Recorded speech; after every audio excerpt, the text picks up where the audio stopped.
I wanted to love Opus 5. I really did. The benchmarks looked fantastic. My first tests looked fantastic. On day one, I probably would have told you this was my new daily driver. I am not exaggerating here. Thank God I waited. After living with this model for a few days, I went from excited to confused to genuinely irritated. Opus 5 is the coding agent version of a brilliant coworker with absolutely no sense of proportion. You ask that coworker, can you move this button? They rebuild the company? I don't want that driving my projects. This is not a Fable 5 replacement or a GPT 5.6 Soul replacement. It is a model with terrible instincts, and I am not a fan. Look at the benchmark story. Opus scores 73% on high reasoning, while Fable 5 scores 69%. That looks incredible on paper alone. Opus appears cheaper, though it uses roughly 64,000 output tokens versus Fable's 57,000, plus more agent steps. But come on. Fable-level intelligence, faster responses, lower cost, and less rate limit pain? Who rejects that on paper? At first, Opus seemed to deliver. I love the way this model talks. Many Claude family models sound like they are auditioning to become a person. Everything is polished, personified, and 3 paragraphs longer than necessary every time. I do not need a Shakespearean monologue when I ask for 3 commands. Opus is colder, blunter, and more machine-like. Good. That is what I want. And yes, the code itself can be excellent from the start. The services are clean. The generator syntax makes sense. The pieces fit together logically. GPT models can be blunt instruments. Fable costs more, but I trust it for beautiful, robust code. Opus showed that it also handled long-running work and subagents well. It can inspect repositories, compare implementations, find edge cases, and return useful questions. Its planning can be fantastic, especially when I ask it to group those questions into phases. I answer one logical group, then receive the next. Complicated planning feels manageable. Opus feels fast, attacks problems hard, and treats usage limits better than Fable. For a moment, it feels like the perfect combination to me. Then it gets weird. I asked Opus to create a pull request to main and run my review workflow. Nothing complicated. The instruction has an obvious chain. Commit the work, push the branch, create the pull request, run the review. Opus stopped. Why? Because I had not written push the code. Are you serious? Pushing is obviously required to complete the goal. This model can reason through architecture, but cannot infer that a pull request needs a remote branch. Then it started messing with my browser.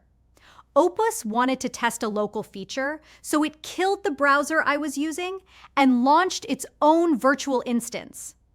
I told it to stop interfering with my machine. It stopped hijacking that browser, then started hijacking a different one. No, absolutely not.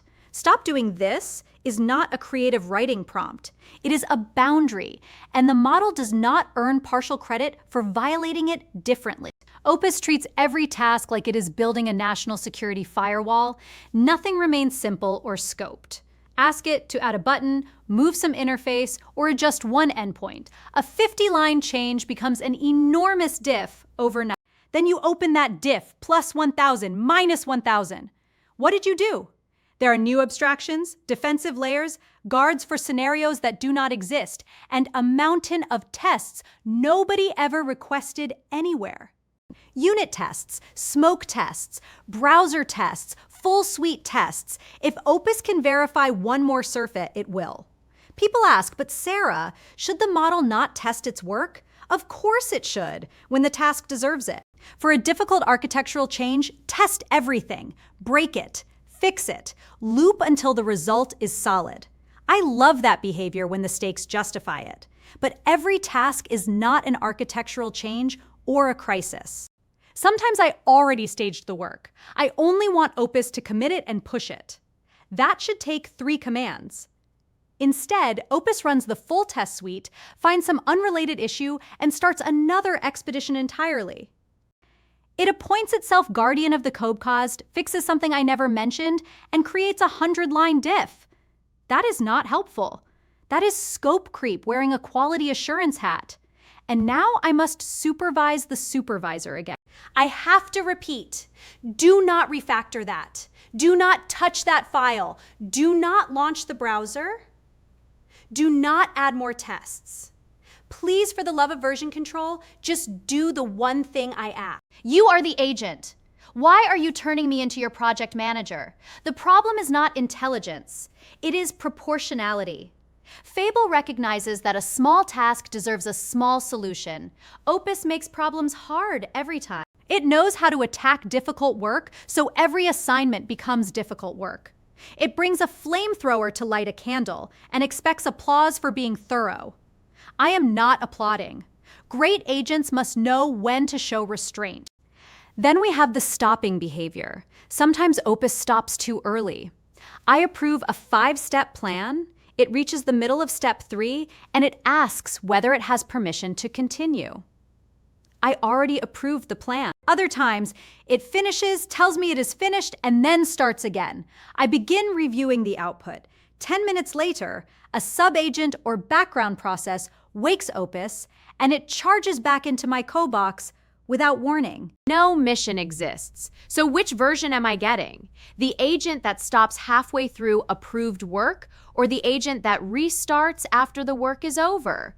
Neither version belongs anywhere near the driver's seat for me. For clear, bounded, well-specified work, I will use GPT 5.6 Soul. It is direct, pragmatic, and follows patterns. When code mainly needs to work, it reaches the goal without turning philosophical at all. For ambiguous work like deep planning, architecture, services, or beautiful, robust code, I will use Fable 5. It is slower, expensive, and ridiculously verbose. But it has the discernment and judgment that Opus is missing every time. Opus has one role I like: put it behind a supervisor. Give it a tightly bounded subtask. Let Fable watch it. Opus supplies relentless energy, while Fable keeps that energy aimed in the right direction for me.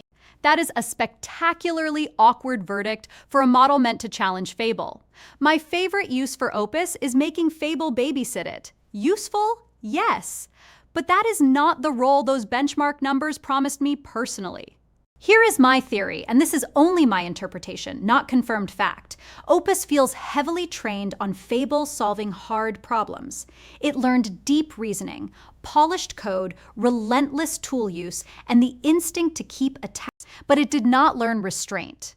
That is why the benchmark looks so impressive, while the daily experience feels disappointing. A benchmark asks one flattering question: can this model solve a hard problem? Opus answers yes, easy. Real work asks a tougher question. Can this model reliably recognize when the problem is easy? Can it keep the solution small, respect the requested scope, and avoid turning one simple change into an unnecessary engineering campaign? Can it make a 50-line change without rewriting 1,000 lines? Can it obey a boundary, finish the work, and leave my code base alone after it is done? Those are not minor details. That is the job.